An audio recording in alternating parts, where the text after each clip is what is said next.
A Guerra do Paraguai foi causada pelo imperialismo britânico?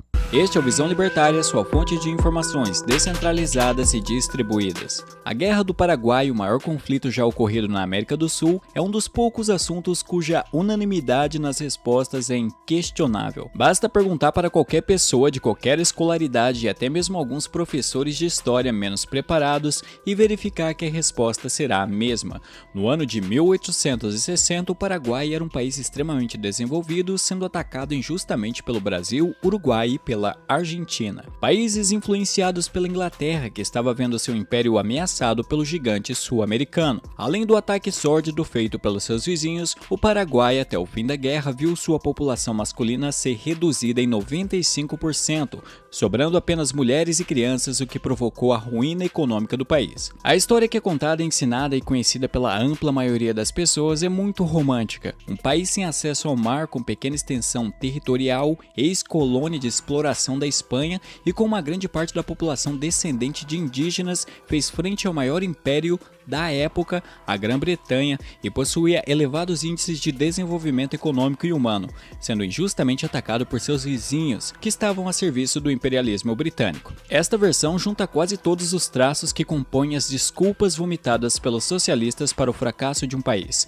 elites a serviço do capital estrangeiro, potências exploradoras e colonizadoras e um líder que estava libertando a população. Em resumo, uma terceirização da culpa do atraso. Com o Paraguai não foi diferente, mas um acontecimento considerado causador disso foi a Guerra do Paraguai, ocorrida entre 1864 e 1870. Ocorre que essa versão em que o Paraguai é a vítima começou a ser disseminada a partir da década de 70, quando o historiador argentino Leon Pommer escreveu o livro Guerra do Paraguai, Grande Negócio. A versão brasileira da mentira foi feita em 1979 com o livro Guerra do Paraguai, Genocídio Americano, escrito pelo jornalista Júlio José Chiavinato. Seguindo o roteiro, os escritores apontaram o Brasil e a Argentina como países influenciados pela Inglaterra. Solano Lopes, um então ditador paraguaio, como o mocinho da história, aquele que queria e estava melhorando a vida de seu povo, e que o fracasso econômico paraguaio no pós-guerra foi causado pelas consequências do conflito. Os livros vieram em uma boa hora para a esquerda brasileira, que lutava contra a ditadura militar instaurada no Brasil em 1964.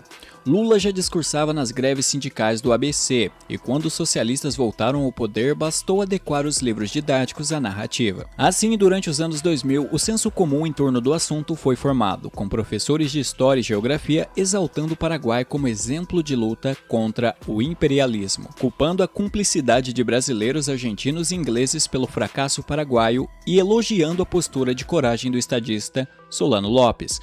Por exemplo, a apostila didática do ano de 2007 do Colégio Objetivo, um dos maiores de São Paulo, diz: a Guerra do Paraguai deve ser entendida nos quadros do imperialismo britânico no século XIX. O Paraguai surgia como o país mais desenvolvido da América do Sul. Entretanto, o próprio Leon Pommer, no ano de 1997, admitiu em um artigo publicado na Folha que a Grã-Bretanha não promoveu o conflito, e que nem mesmo ele tinha provas de que os estadistas britânicos o tinham planejado. No ano de 2002, o historiador e diplomata brasileiro Francisco Doratiotto, que viveu 3 anos no Paraguai, buscou informações no país vizinho e escreveu o livro Maldita Guerra.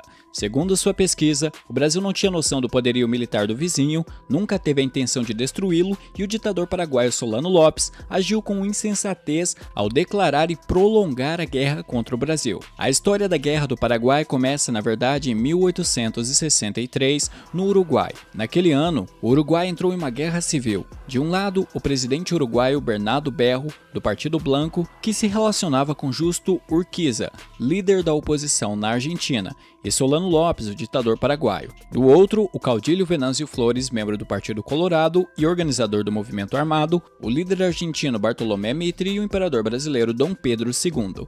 Solano Lopes, que apoiava os blancos, ficou receoso e temia uma investida brasileira e/ou argentina contra o seu país. Entretanto, em nenhum momento o governo argentino ou brasileiro cogitou invadir o Paraguai.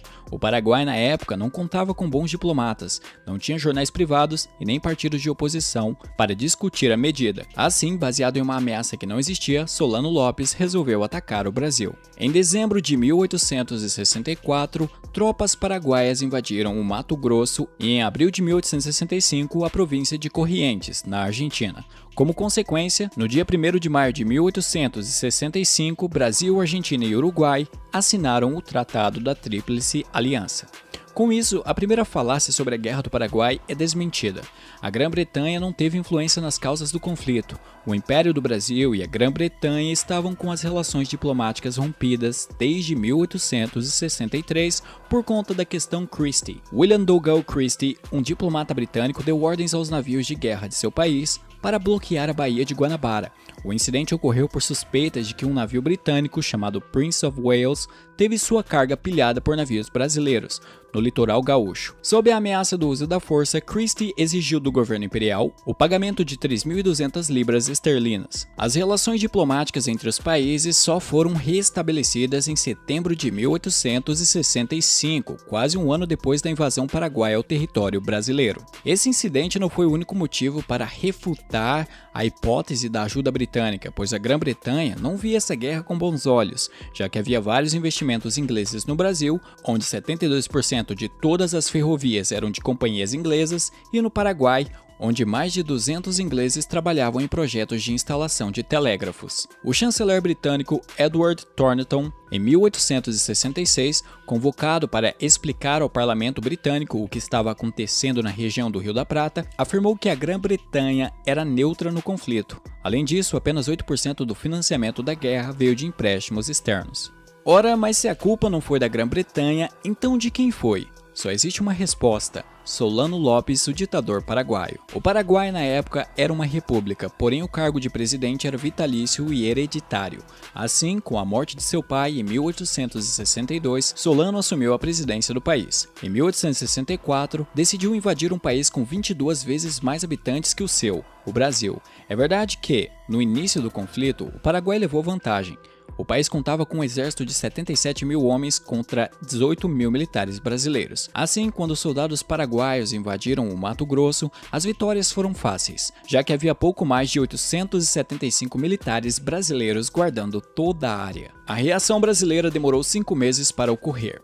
Isso porque era muito difícil encontrar pessoas dispostas a servir. Os quartéis e o exército em si eram considerados locais destinados a miseráveis que não tinham alternativas. Foi necessário, durante o conflito, reformar o quadro militar brasileiro, aumentar salários e dar mais incentivos àqueles que iam à guerra. Após a organização brasileira e as constantes derrotas, estava claro que o Paraguai seria derrotado. Apenas um ano depois do início da guerra, já haviam 50 mil baixas no lado paraguaio, número que inclui mortos, doentes, prisioneiros, desaparecidos e feridos, contra 20 mil brasileiros e argentinos. Mesmo assim, como todo bom ditador, Solano Lopes insistiu no conflito, colocando soldados despreparados, malnutridos e mal equipados para a morte certa nos campos de guerra. O que seria da população paraguaia se não fosse a benevolência de Solano, não é mesmo? Ao final do conflito, Solano foi capturado por tropas aliadas durante a Batalha do Cerro Corá, em 1870. O que chama a atenção foi a facilidade de distinguir Solano dos outros combatentes paraguaios, pois ele era o único gordo que restava no país. O Paraguai, ao contrário do que é ensinado nas escolas e nos livros didáticos, não era um país desenvolvido nos anos 1860. Toda a economia paraguaia se resumia à exportação de erva mate, tabaco e madeira. Quase todas as terras, 90%, pertenciam à família de Solano Lopes e apenas os amigos do presidente poderiam entrar no ramo da erva mate, um claro exemplo de como quem comanda o Estado não pensa no povo, mas sim em benefícios pessoais. Portanto, o Paraguai era um país rural, burocrático, atrasado e que servia aos interesses da família que estava no poder. Nem mesmo tinha um jornal privado, apenas o jornal estatal. Cerca de 75% dos produtos industrializados eram importados. Coisas simples como talheres e potes de vidros, por exemplo, eram trazidos da Europa. O Uruguai, mesmo com a metade da população paraguaia da época, exportava 6 vezes mais. Mesmo desconsiderando esses fatos, culpar a guerra ocorrida há mais de 150 anos pelo atraso paraguaio não faz sentido. Países como Japão e Alemanha, mesmo arrasados pela Segunda Guerra Mundial, se reergueram em poucos anos.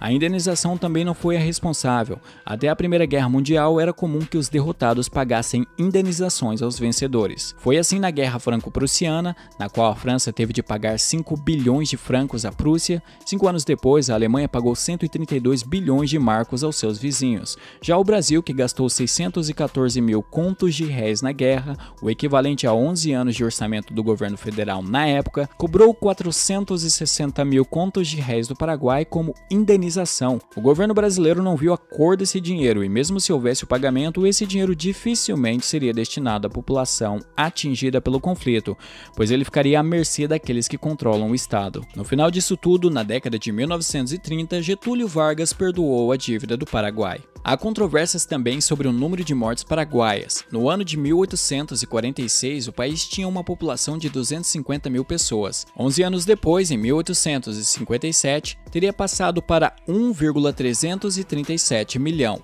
já levantando suspeitas sobre os censos do país. A historiadora Vera Blin-Reber, em 1988, fez um estudo sobre a população paraguaia da época. Segundo a autora, o total de habitantes no país não passava de 320 mil antes da guerra, e a redução do número de habitantes por conta do conflito, segundo a autora, fica entre 8,7% e até 18% da população. Porém, a maior parte das mortes não foi por conta dos combates, mas sim devido a doenças, fome e a exaustão física provocadas pelas ordens do ditador Solano Lopes. No ano de 1867, por exemplo, 4 mil soldados brasileiros morreram de cólera. No lado paraguaio, ocorreram 50 mortes por dia por conta da doença. As condições eram tão precárias que, mesmo com todos os privilégios, Solano Lopes acabou contraindo a mesma doença. Também é necessário considerar que uma parcela desses desaparecidos era composta de paraguaios que emigraram ou que viviam em territórios que foram reconhecidos como soberania da Argentina e do Brasil no pós-guerra, já que o Paraguai perdeu partes de seu território para o Brasil e para a Argentina. Sim, esse é um valor muito longe dos 70% que muitos alegam, mas ainda assim é muito alto. O genocídio não existe, mas se existisse, o culpado seria Solano Lopes e não o Brasil. É inadmissível que vidas sejam ceifadas em nome dos interesses de poucas pessoas, onde eles justificam o banho de sangue dizendo que é pela defesa de uma linha imaginária, como Hans Hermann Hoppe argumenta nos livros Democracia, o Deus que Falhou e Uma Breve História do Homem, Progresso e Declínio. Não é o ditador que arca com os custos da guerra, mas sim o seu povo. Se é possível achar uma utilidade na monarquia, essa seria que, nesse regime, a guerra era considerada um assunto que dizia respeito apenas ao monarca, não cabendo à população se envolver diretamente. Contudo, como observado no Paraguai, um ditador tem à sua disposição milhares de vidas humanas, forçando-as ao sacrifício sem se importar com a sua opinião ou a validade do conflito. No final das contas, em 1870, a Guerra do Paraguai chegou ao seu fim. Os socialistas tentam passar uma visão totalmente deturpada dos reais motivos para esse conflito, argumentando que a ganância do Império Britânico, o colonialismo, as elites burguesas e até mesmo a inveja de um suposto líder benevolente seriam as suas causas. Em uma análise mais racional dos fatos, não é muito difícil chegar à conclusão que eles estão objetivamente errados, e apenas as ideias maléficas de um ditador podem justificar esse massacre. Obrigado por sua audiência. Esse artigo foi sugerido e escrito por Silent Call, revisado por Paulo Almeida e narrado por Alexander Bard. Se você gostou deste vídeo, clique no ícone de curtir abaixo e compartilhe o vídeo em sua rede social. Se você deseja ser notificado de outros vídeos, clique em se inscrever e depois no ícone da campainha. Até a próxima!